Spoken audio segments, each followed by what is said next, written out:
us to synthesize photorealistic novel views from a set of 2D pose images, right? And in literature, this is usually belong to something called image-based rendering. And image-based modeling and rendering techniques, as I mentioned, has recently received much attention as a powerful alternative to traditional geometry-based techniques for image synthesis in graphics.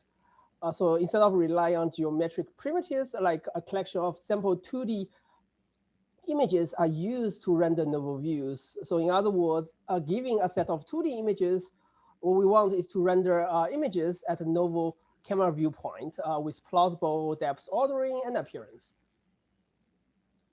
And one typical way we usually try first, a couple of years ago actually, is to use explicit geometry encoded from the input images, such as depths or meshes, and then render novel views through explicit warping or rasterization, right? But such explicit geometry-based method can have several limitations for view synthesis tasks, right? For example, it might be hard to model complex in appearance and geometries, such as in structure and view-independent effects. They also tend to produce artifacts at the region of disocculusion or fine geometry if you explicit warp the pixel from the source images with step reconstruction, right?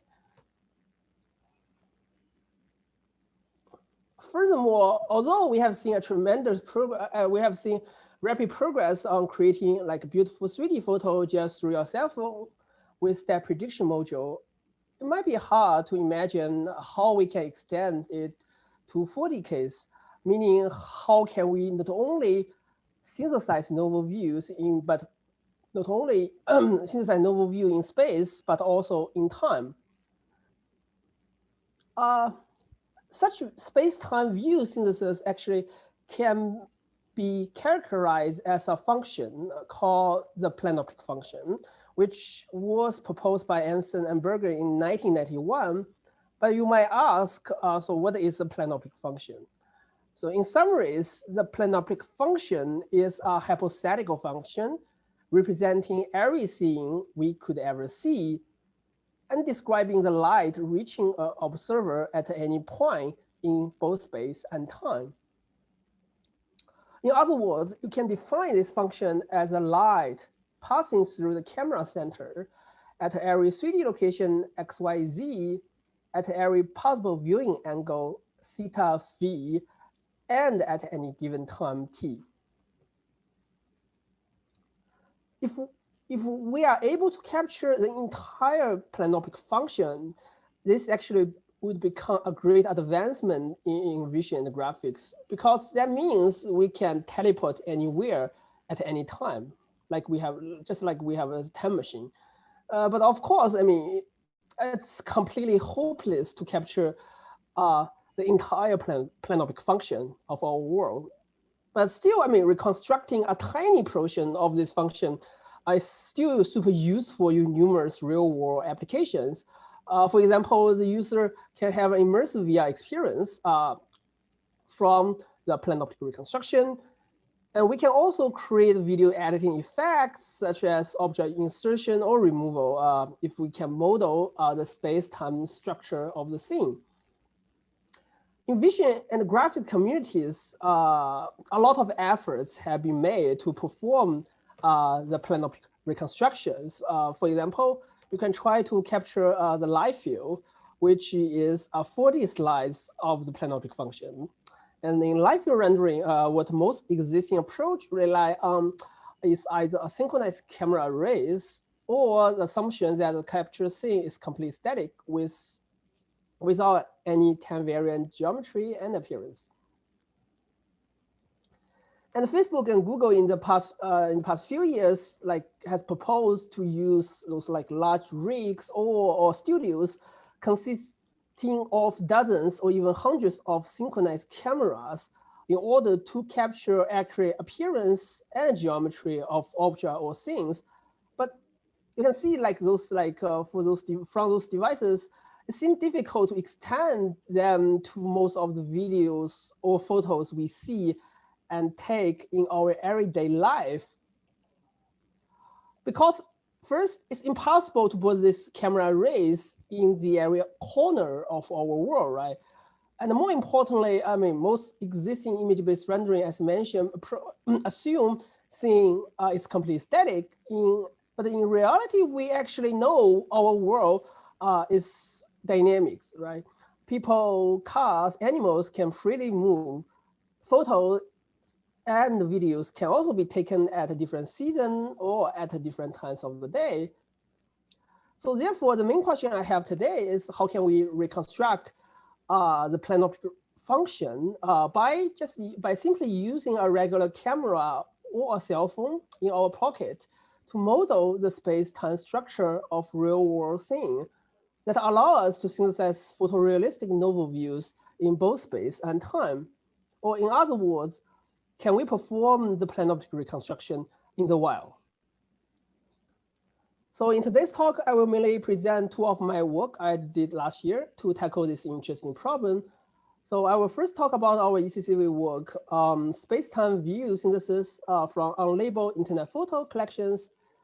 Then I will move to a more recent work we did on space-time view synthesis from monocular video of complex dynamic scene. Okay, so let's start with how to synthesize novel view of a scene where modeling time vary appearance and illuminations. And in this work, we show one data source you can try is abundant internet photos from the tourist sites, where we often find as many cameras as people's. And we can think of the photos it capture as a result of cross-sampling over time. And here we explore how to use that cross-sample visual data to help us turn a regular photo into something that lets us move around a scene both in space and across changes to appearance over time. And remember, we can frame our goal in terms of reconstructing the Plenoptic function. And now interpolating between different viewpoints amount to reconstructing a 4D light field, which existing method can do reasonably well. And interpolating the same viewpoint over time can often be done with style transfer techniques. But what makes our task so difficult here is interpolating all these dimensions using cross-sampled data, which is scattered sparsely across space and time. And to make it even more difficult, we actually don't know when the public images were taken.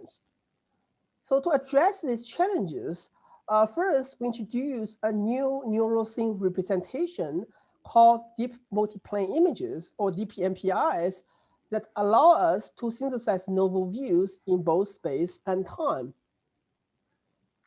And the second, we propose a new system that enables us to train these DeepMPIs on sparse unstructured cross-sample data that is unregistered in time. So in order to build our representation, we collect our cross-sample data by selecting several popular tourist sites. In each site, we register thousands of internet photos where the camera shares similar viewpoint. Here we show an example of registered photos and the sparse point cloud of the Trevi function. We then can identify a reference viewpoint with a high density of nearby views, as shown by the yellow star here, and our DeepMPI representation will be built as this reference viewpoint. So our DeepMPI is based on a multiplane image, or MPI format. And in summaries, MPIs are powerful representation that can model complex appearance, including semi-transparency and the volumetric effect, like the video showing here. And an MPI consists of a set of planes. Okay, each is associated with RGB color and alpha weights. The planes are positioned at equally spaced inverse steps with respect to the reference viewpoint. To render MPI into images at a novel viewpoint, we can first warp the MPI images to the novel viewpoint, and then composite them using standard alpha blending. Although we have seen MPI is effective for reconstructing fixed light fields from sparse views, they actually do not encode any information about how viewing conditions vary with time. They also fail to capture the temporal structure in the Plenoptic function for meaningfully interpolating the time-varying information. So to encode such time-varying information, our DeepMPI augments standard RGB alpha MPI by appending a lineable latent feature vector at each MPI voxels. At a high level, the alpha planes encode visibility information, which we expect to remain constant even as lighting and other viewing conditions change with time. The latent features in the DeepMPI are then trained to capture the correlation between different viewing conditions and the correlation among surface intrinsics within the scene. But now the question is, how do we train this DeepMPI to learn both spatial and temporal information from the unlabeled internet photos? In this work, we demonstrate how to achieve it by proposing a two-step approach. Here, we first estimate base color and alpha layers in the DeepMPI based on the assumption that the visibility information should remain constant as illumination changes with time. And in the second stage, we then optimize the latent feature vector in our DeepMPI together with an appearance encoder and the rendering network to capture and render time-varying appearance. So in the first stage, we optimize both base color and alpha layers as if it were a standard RGB alpha MPI. In particular, we start by creating an average RGB plane sweep volume as a reference viewpoint by reprojecting and averaging all the photos through each of the MPI depth plane. The base color planes are then initialized to this average RGB plane sweep volume. We can then optimize the base color and alpha layers by first projecting them into the viewpoint of each input photo, followed by overcomposition to render the base color images. We can then minimize the image reconstruction loss between the random base color and the corresponding input training photo to optimize the layers. The videos in this slide shows the intermediate view synthesis result of the scene under medium illumination and the pseudo depth compute from the alpha layers from our DeepMPI. And once base color and alpha layer are optimized, they are fixed in the subsequent stage of our training. In the second stage, we then start to learn time-varying scene appearance by training the latent features in the DeepMPI representation.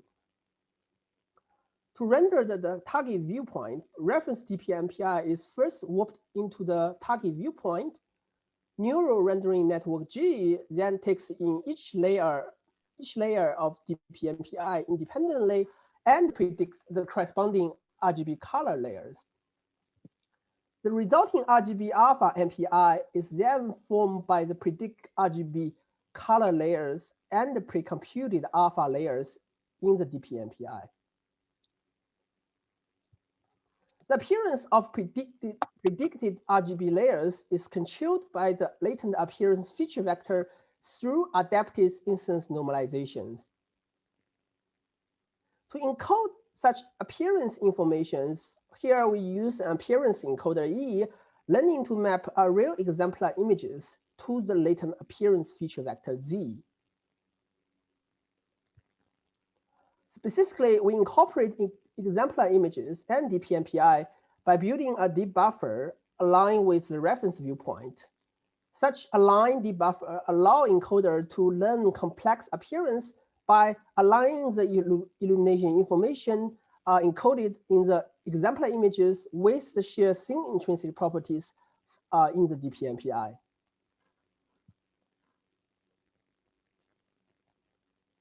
We can then render the target view from the resulting RGB alpha MPI using standard over operation.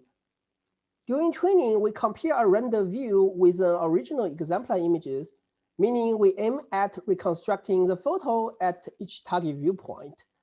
During inference stage, given a new exemplar image, we can then synthesize novel view close to the reference viewpoint while also preserving the appearance of the input exemplar image.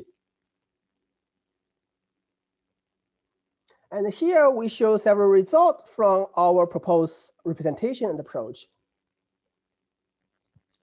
First, we show registered cameras as well as sparse point cloud reconstructed from the internet photos of several landmarks in our data sets.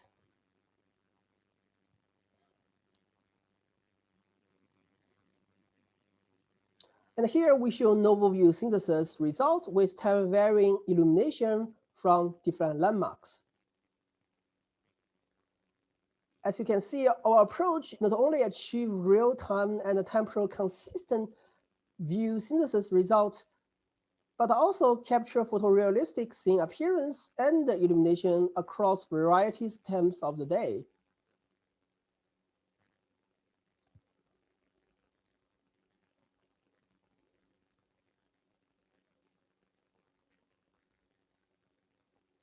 We first perform a quantitative comparison on our held out test set in terms of image reconstruction error, where we extract the appearance of latent feature vector from the corresponding test images.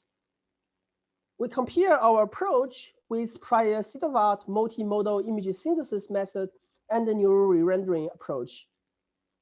We measured error in terms of L1 error, PSNR, and LPIPs, which indicates perceptual similarity. And the plots here show our proposed approach outperforms the two baseline methods by a large margin in terms of our error matrix, indicating our approach achieves higher rendering qualities and realism. We also qualitatively compare between our method and two baseline in terms of rendering quality and the ability of appearance transfer. Here we show input exemplar and rendering results from our approach and the other two baseline. And compared to recent methods, our render images are more photorealistic, more temporal consistent over time, include less flickering, and more faithful to the appearance of the input exemplar images.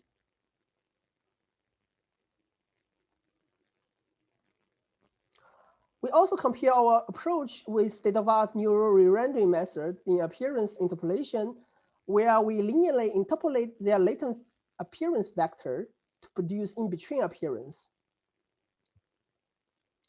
And we can see our approach can recover periodic illumination changes, such as the gradual motion of cast shadows throughout the days, like the examples showing here.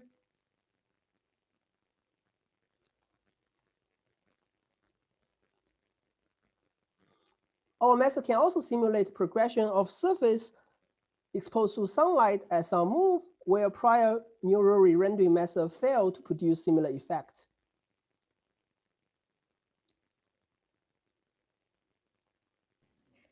Zhengqi, may I ask a quick question? Sure. It could be dumb, but so the results are like pretty nice, but I'm just curious, like how MUNIT can work in this case. So I suppose MUNIT corresponds to multimodal unsupervised image-to-image translation paper by NVIDIA. Is that correct? Right. Yeah, that's from my colleague at Cornell, actually. Yeah, Shun, right? And so so like the demo they show is pretty different from this kind of application of like changing the camera pose. So I just wonder like how you adapt MUNIT to work on this data set. And yeah, actually we show actually MUNIT, not here, but we didn't show the appearance interpolation in this slide, but you can check in our website. We did show comparison between our method and MUNIT in terms of like appearance transfer and appearance interpolation. Like this one, I think, the MUNIT on the top left. And actually, at least for our view synthesis task, their result is not as realistic as ours. Yeah. And include because they have like UNet structure for each input buffer. So I mean, the result is not temporal consistent over time. So yeah. Yeah, I know. I totally buy that. The Uh-huh. method you propose can work better. I'm just Yeah. curious, like how Uh-huh. you control the camera pose of MUNIT, because Oh, to me that's like an image generation algorithm, and it doesn't seem like they have a mechanism to control the camera poses, right? And I just wonder like how you achieve that. how I achieve that? So it's very simple. So what we do is that we just input the same. We just input the base colors and and other like like semantic information or depth information as an input to the unit. Yeah, So that for each viewpoint. So we use the same input, like we use the we use the base color from the MPI from the right. DeepMPI as Yeah, an input to unit at each viewpoint we generate, and then we go through the unit to oh, I generate see. the images with I see. example style images. So I yeah, see. that's the way we do. So for the baseline, because yeah, definitely you cannot directly use like a unit, but what we did is simply just use the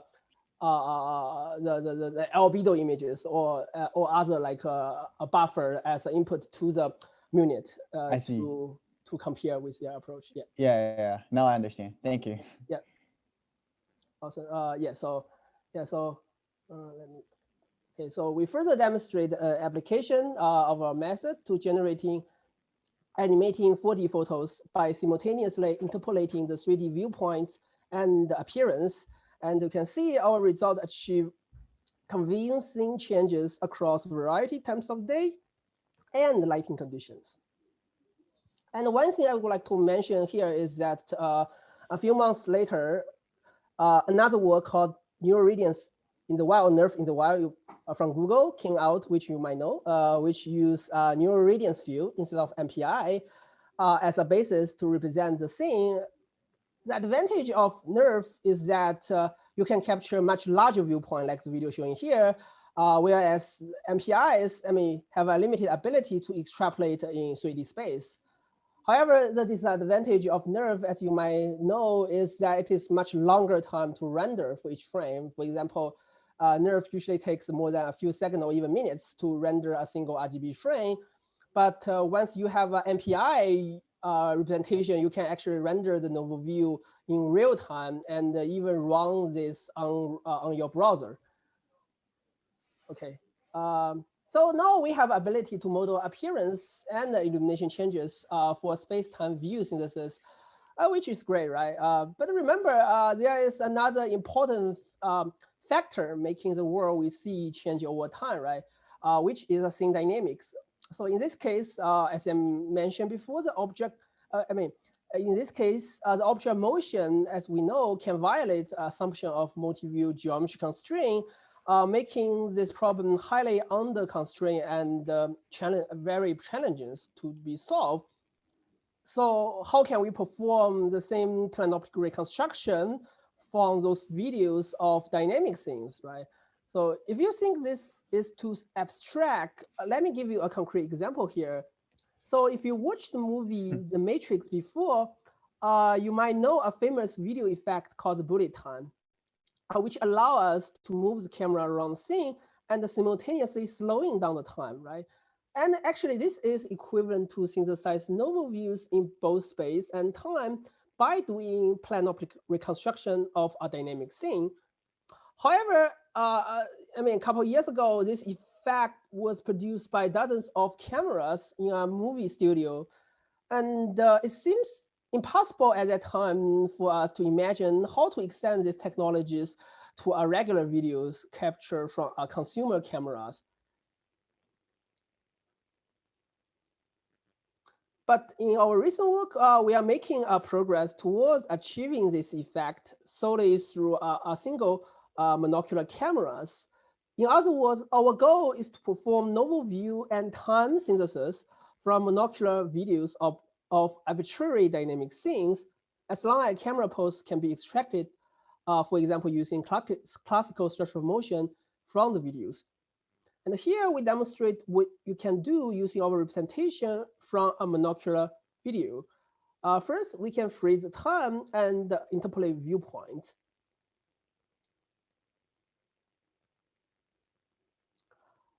We can also freeze viewpoint and interpolate time, t.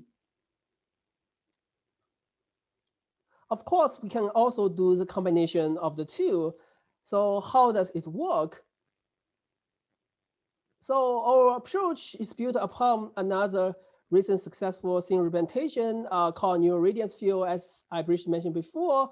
And you might know, but if you don't know, in summary, the NeRF optimized volumetric representation of a scene as a continuous function, which is defined for a 5D coordinate, consists of location and viewing direction, and it represents the scene as a multi-layer perception that takes each 5D coordinate and output corresponding volume density and viewing dependent RGB color as their location. And we can then use standard volume rendering techniques to composite this value along each ray to render any pixel in the images. And since rendering is differentiable, we can optimize this scene representation by minimizing the standard L1, L2 error by rendering all camera rays from a collection of RGB images.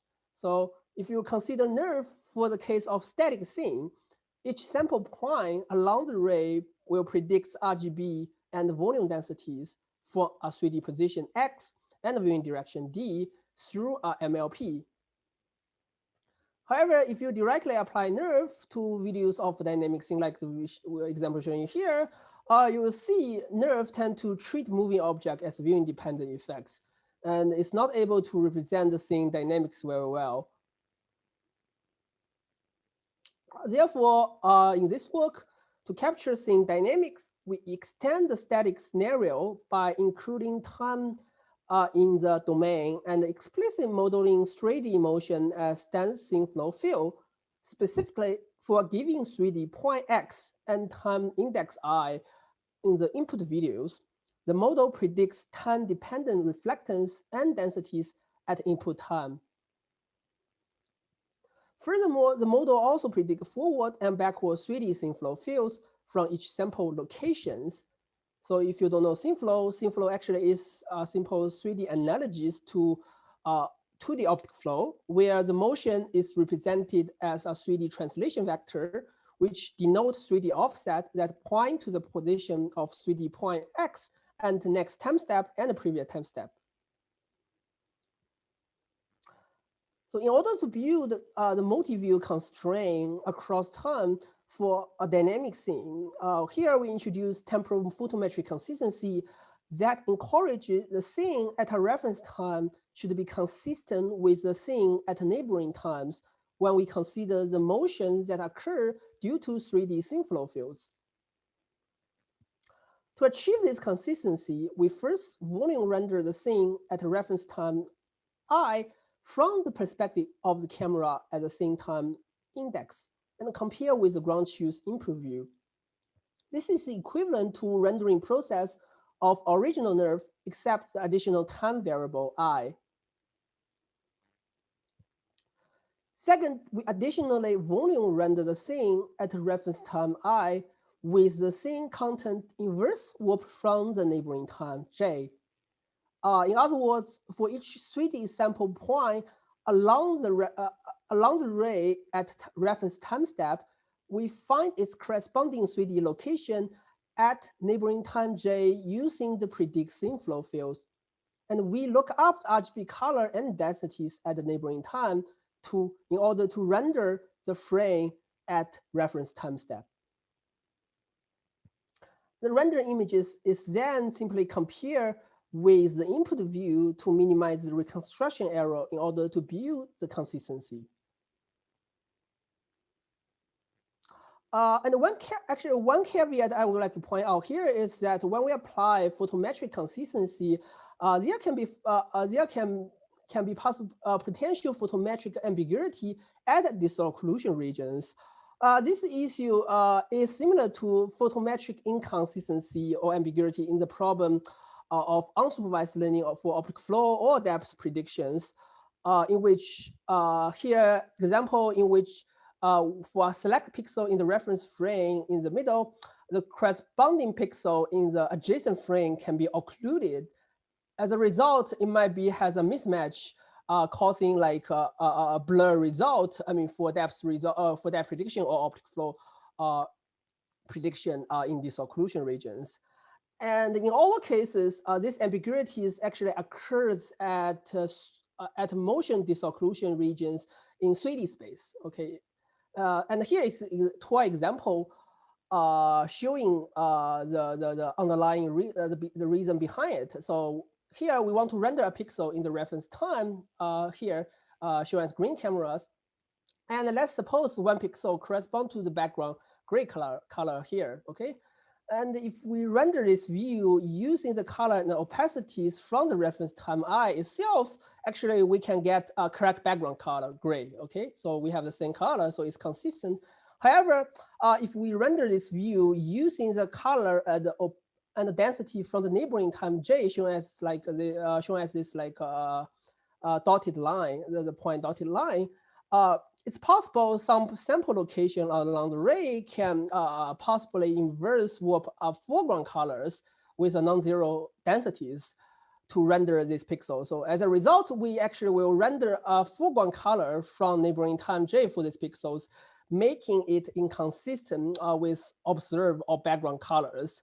And we observe these ambiguities can cause ghosting or stretching effect at disocclusion regions when we synthesize novel views during rendering. And therefore, our model also predicts disocclusion weights from each sample 3D location. And this learn weight field will adjust its strength automatically during training to mitigate the ambiguity I described before. So in general, if there is this ambiguity, then the weight will be smaller, and if there is no such ambiguity, the weight will be close to 1. Okay, and during training, we simply volume render the disocclusion weight here to get weight value for each 2D pixel, and we simply add this weight to our photometric loss. And to avoid trivial solution, where all predict weights are 0, we simply add our L1 regularization to the predict weight field. Okay, and in addition to regularize the predict scene flow fields in 3D free space, we add a simple scene flow regularization priors that encourages first the forward and backward scene flow fields should be cycle consistent. Note this cycle consistency is also only valid outside 3D motion disocclusion regions. So we use the same prediction disocclusion weights to modulate this term. Second, and the second prior, for low-level prior we apply is we assume the predict scene flow should be spatially and temporally smooth.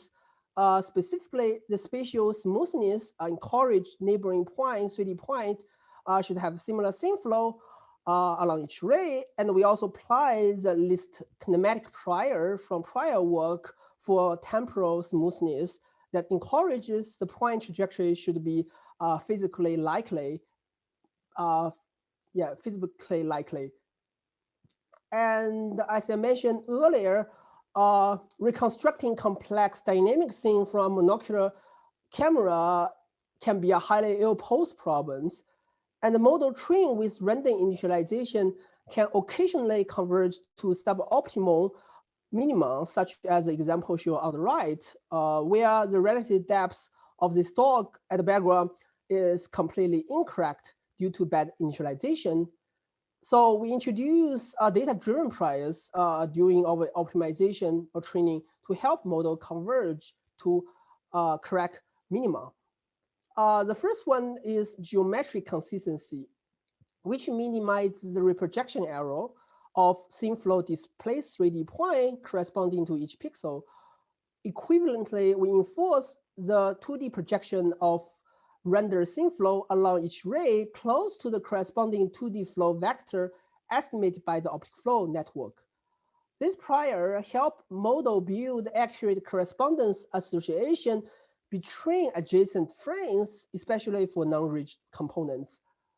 And actually, several folks in the past, like a few weeks ago, asked me why do we need to apply this geometric consistency in our case. So I believe the reasons are twofold.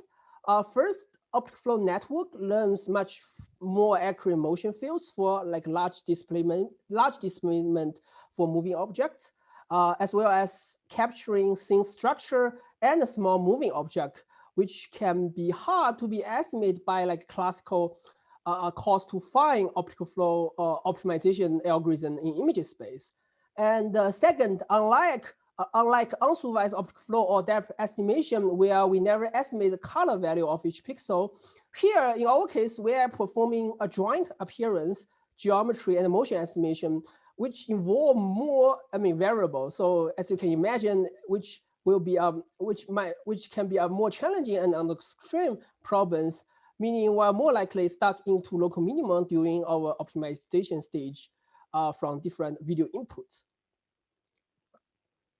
However, even though we assume we have assume we have a perfect 2D correspondence for in the wild scenarios with complex motions, there still can be multiple explanation of 3D correspondence, like the figure I'm showing here, making the depth ambiguity still exist during our optimization stage, right? So to help the representation to learn the depth relationship between moving objects and the environment, we add a single view depth prior that encourages the expected termination depth compute along the ray to be close to the depth predict from a pre-trained single view network. And one thing to note is both data-driven priors are very noisy, meaning the flow and depth networks are often inaccurate or incorrect. Therefore, we use this for initialization only and linearly decay the weights of this term towards 0 during our training. And here we show the random pseudo depths with and without data-driven priors. And you can see the depth relationship between this dog and the environment is much more accurate by adding the data-driven priors. The methods I described so far actually already produce decent results for view synthesis. But one thing you might notice, our current representation can only achieve local temporal consistency because dynamic components typically undergo too much deformation to reliably infer the correspondence over large temporal gap. But we also know static regions should be consistent and should leverage the observation from all the video frames. Therefore, we propose to combine our dynamic or time dependency representation with a static time independent one, and require that when combined, the resulting images should match the input viewpoint, should match the input frames. And we model each representation with its own multi-layer perception. We can then train the combined scene representation by minimizing the same losses between combined render images with the corresponding input views. This idea actually is similar to a recent work from Google on people retiming, in which authors decompose the entire scene into a background layers and the individual layers, which with each moving person from a fixed camera, from like a mostly fixed cameras. And here we showed comparison of our render images and depths between the method with and without integrating this static scene representation. And we can observe by adding this time invariant scene representation, we are able to render images with higher fidelities for static regions, especially around scene structure. And also here we demonstrate our representation can reasonably decompose the entire scene by showing the combined rendering on the bottom, as well as learn static and dynamic components render show on the top.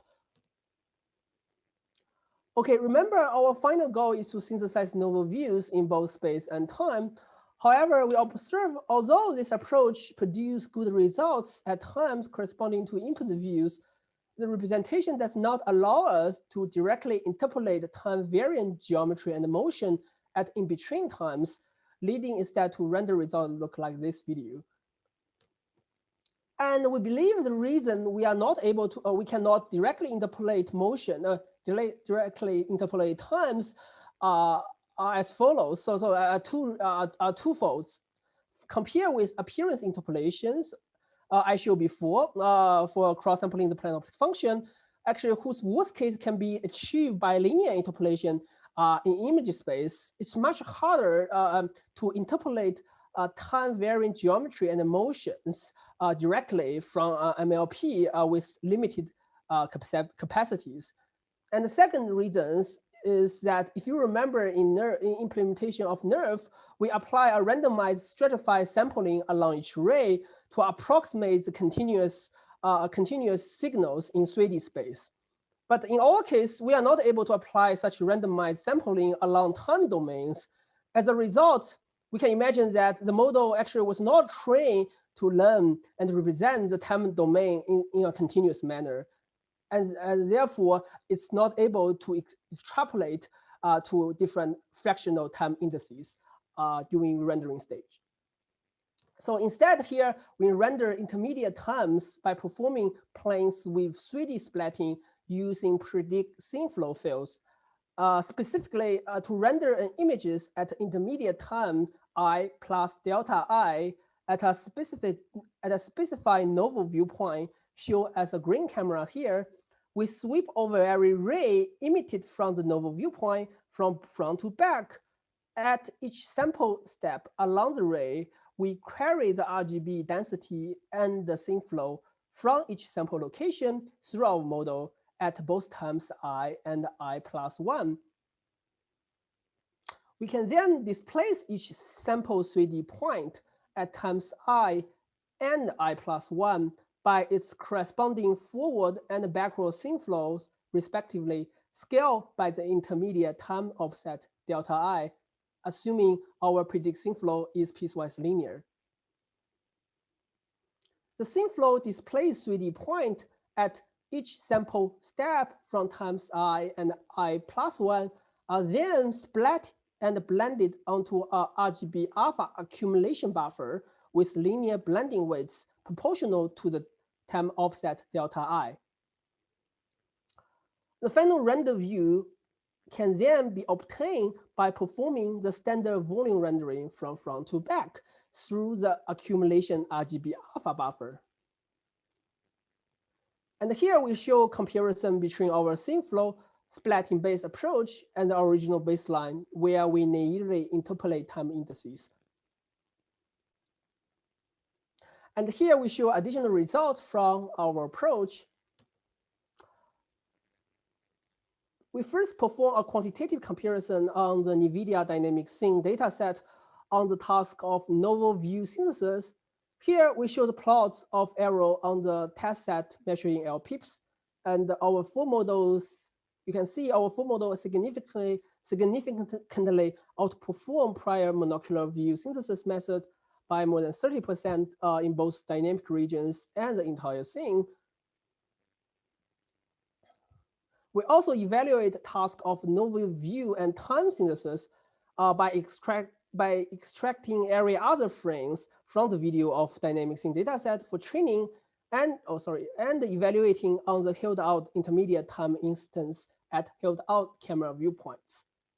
As a hypothetical baseline, we used two state-of-art view synthesis method to synthesize images at the held out camera viewpoint, followed by a 2D frame interpolation approach to render intermediate time step. From this plot, we again see our approach outperform other baselines significantly in both dynamic regions and entire scenes.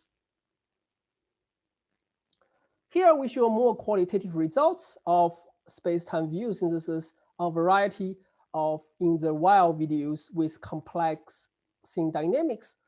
Our approach can handle arbitrary scene dynamics, which with scene structure such as moving shadow and swings here, as well as kids jumping here. In the meantime, viewing-dependent effect can also be modeled by our representation, such as the reflection on the ground is examples showing here.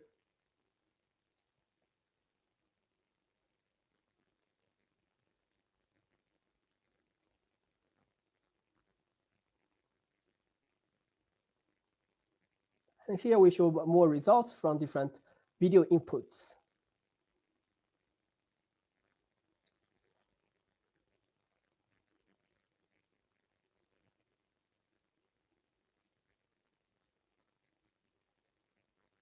Although our method does not explicitly compute the depth map, we can actually visualize the expected termination depths of each race, which give us some indication as the reconstruction scene geometries of a dynamic scene.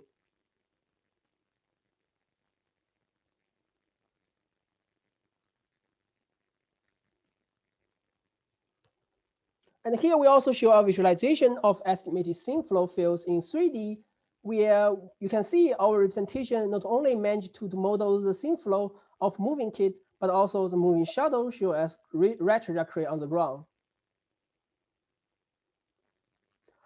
We compare our approach to recent methods for monocular video or single image view synthesis. Most prior work rely on reconstructing explicit depth map per frame and projecting it into new views. This approach have difficulty at regions of fine geometry and disocclusion. NeRF works well for static regions, but cannot model scene dynamics very well.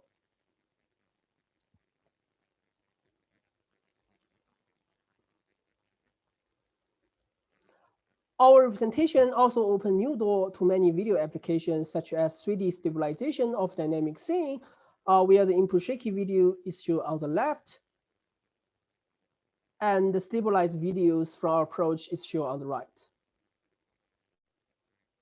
Furthermore, we can also generate motion sculpture in 3D simply from our monocular videos, as shown example here. Okay, so there are still several limitations for our representation. For example, training and inference times of our models are both very long, even at very limited resolutions. And the second, like our original NeRF, our model have to be trained per scene from scratch every time, and does not have any extrapolation or generalization abilities for unseen regions from for the input. And third, our rendering can also be over smooth or blurry if number of training frames is very large, and all the videos involve extreme or high speed motions. And our representation also might produce artifacts when viewpoint changes become very large during space-time view synthesis, because we only apply a local temporal consistency for dynamic components. Okay, so the take-home messages we can get today is that first, we can synthesize novel views at landmark scales while simultaneously capturing time-varying appearance and illumination from unlabeled internet photos. Second, we can also perform space-time view synthesis from arbitrary videos of complex dynamic scene, which allow us to simultaneously produce view synthesis and slow motion effects. Okay, so what is the future? So there are several exciting research directions I would like to point out in these areas. The first one is closely related to my first project I presented. So our work and NeRF in the wild, okay, both do not actually allow us to enable controllable relighting in a physically meaningful way. And previous work actually try to achieve this using like stereo or surface reconstruction to create gigantic meshes to achieve this relighting. But it might be, as I mentioned, it might be fragile to a scene with complex geometry appearance. Therefore, like how to combine those type of volume rendering with physically meaningful representation for surface material and the environmental lighting of large-scale scene for controllable relighting would still be an open research problem in the next few years in these areas. In addition, as you might notice in dynamic scene view synthesis, as I mentioned, our current approach can only achieve very small viewpoint changes. And one extension that we can imagine is to have a representation to really produce the full matrix effect I mentioned before for irregular videos. In other words, can we create a 360-degree free viewpoint reconstruction of a dynamic scene simply from our cell phone cameras? I think that if we can achieve this in the next few years, I think this will be a great advance in vision or graphics communities. Okay, and finally, I would like to thank all my collaborators involved in my projects, and I'm very, very happy to answer any question you might have in this talk. Thank you very much.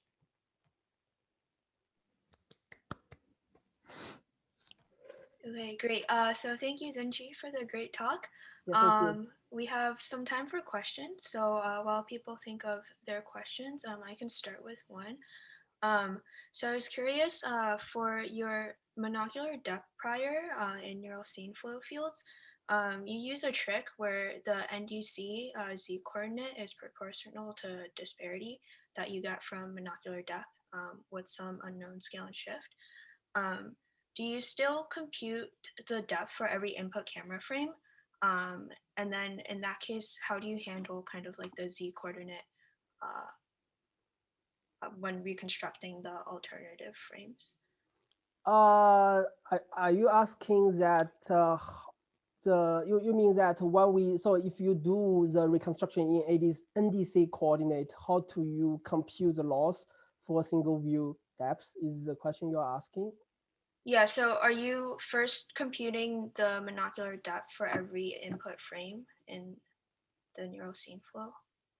Yes, so we simply just run the pre-trained single view depth network for each frame in the videos, which is very fast. You don't need to like run any like optimization during doing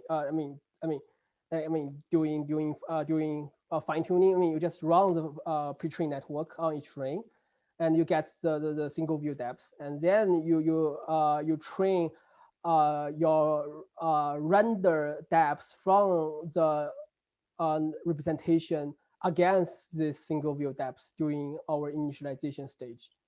Does this answer your question? Yeah, okay. So when you're doing the rendered depth, that's like the time along the ray from each position. Right. So it's just like for each time step, you have a corresponding single view depth, and you render for each time step for each input viewpoint at each time step, you just render the depths from the using the opacity along each ray, and then you can compute the loss between the single view and this render depth, so that the depth range of each pixel will be some at a reasonable range during initialization, so that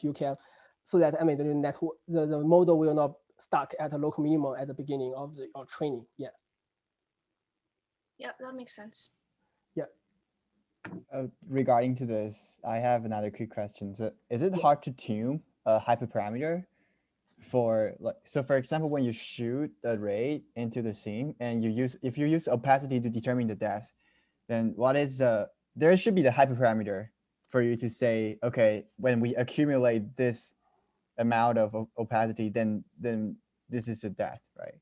I don't think you need to do that. I mean, if you go back to NeRF paper, I mean, what they are doing is just like you just volume render the opacity along the ray. I mean, and the Z value sample along the ray, so that, I mean, I think what you are doing, I mean, if you look at NeRF implementation, is that you just like use the Z value. I mean, you just but you just volume render the Z values based on the opacity at each sample point along the ray, so that you can always get the depths. You can always get like the pseudo depths or term expected depths along each ray. So you don't, there is no hyperparameters you need to do. I mean, unless you really want to make it much efficient by like early stopping.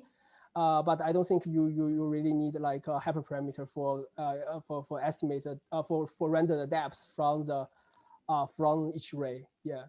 So yeah, there's a hyperparameter for each losses, definitely for each loss in the in our formulation, but we didn't see like it's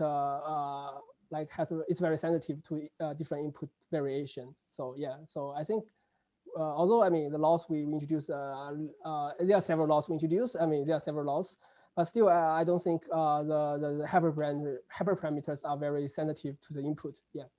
I see. Okay. The other question I have is, Yeah.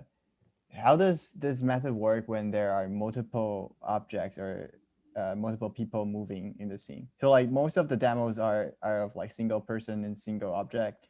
It's very impressive, of course, but I'm just curious, like how well does it work for multiple things? And like, do you think we need further factorization for each object or person in the video or not? Yeah. Good question. So I think we have okay. I think I think most of the video we show is like involve single object.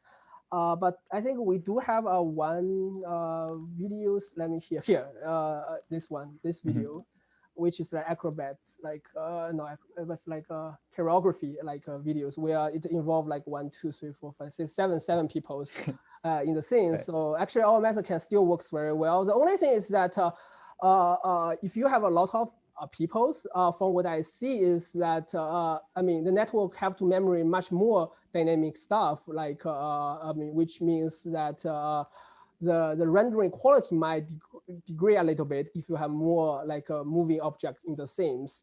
Yeah. Because I mean, MLP has very limited capacities. So, and if you can imagine, I mean, you can, if you realize like our method, like have to, you can imagine that it's like a network the MLP have to memorize at each time step what's the geometry and appearance, right? So in that case, I mean, it seems that if you, I mean, it seems very difficult, like if things very complex and you really want to memorize like very long video sequences, like maybe like hundreds of frames, so that you have to memorize at each frame what appearance and geometry it should be. In that case, I mean, if you just apply MLP like with a small network way and with small capacities, I guess you might get, I think you will still get good geometry reconstruction, but I think you will get, you might lose like high frequency details because I mean, the capacity of network is limited, so that it might be harder to represent those like high frequency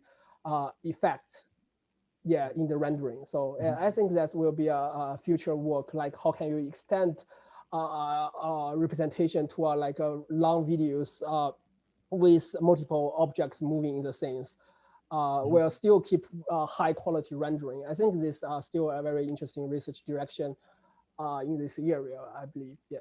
I see. Thank you.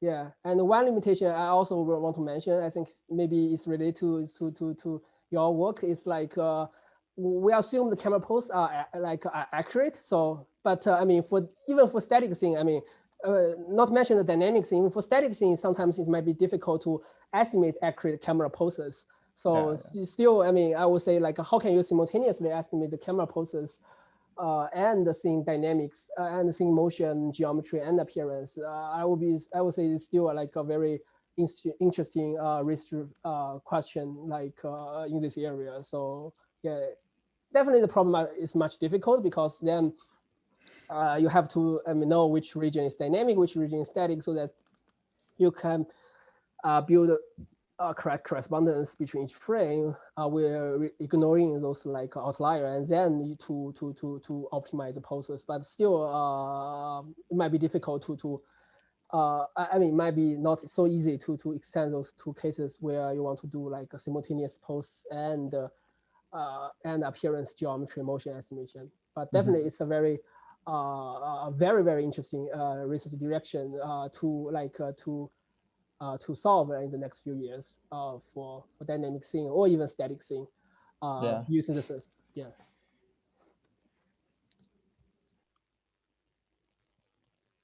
I can ask another question. So Sure. this is kind of more high level. So you discussed two representations. One of them is MPI, the other one is NeRF related. Yeah. Which one do you think is more promising moving forward in terms of like being practical?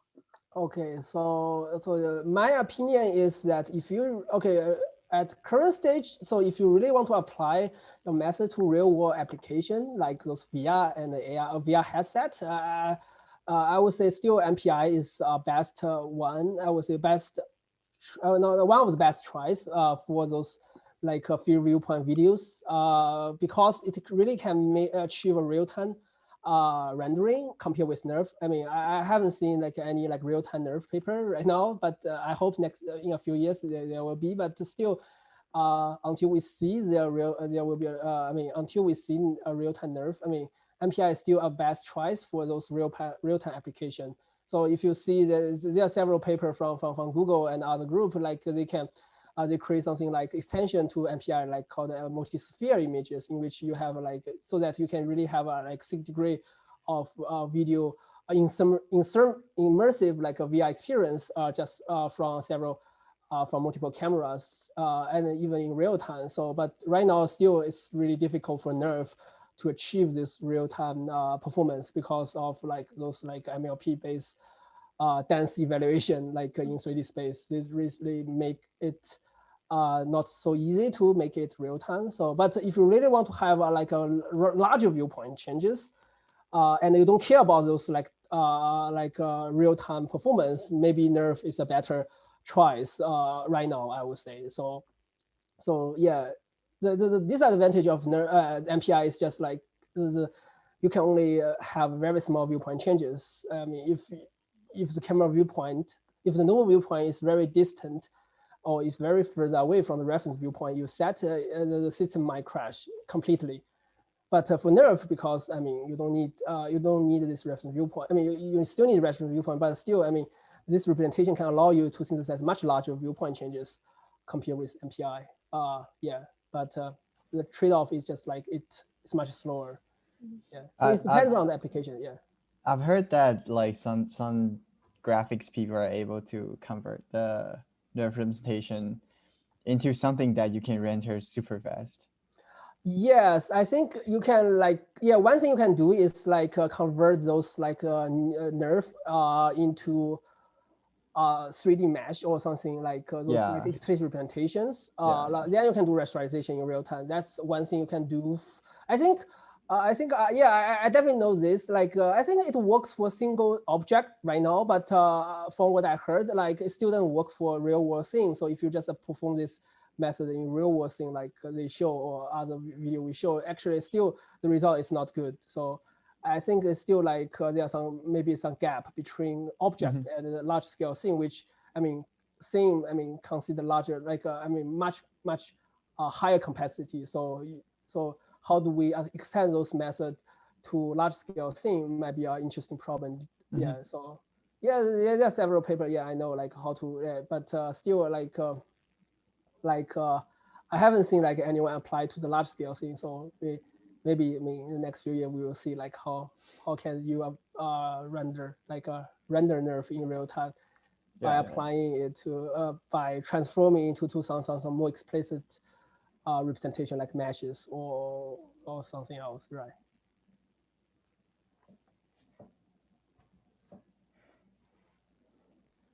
Okay, great. Any other questions?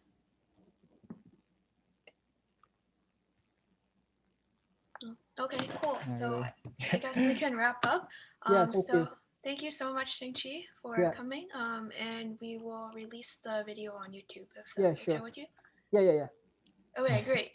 So thank you so much for the great talk. Yeah, thank you very much. Thank you. Sorry about the bomb. Oh, no worry.